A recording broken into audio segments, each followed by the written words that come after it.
அனைவருக்கும் வணக்கம். சிவகங்கை மாவட்டம் இளையான்குடி இருதரப்பு மோதல் 115 பேர் மீது வழக்கு.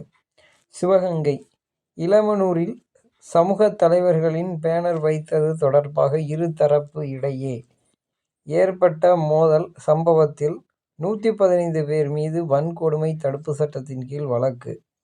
மோதலில் இரு தரப்பினரும் கல்வீசி தாக்கியதில் 2 காவலர்கள் உட்பட 7 பேர் காயமடைந்தனர்.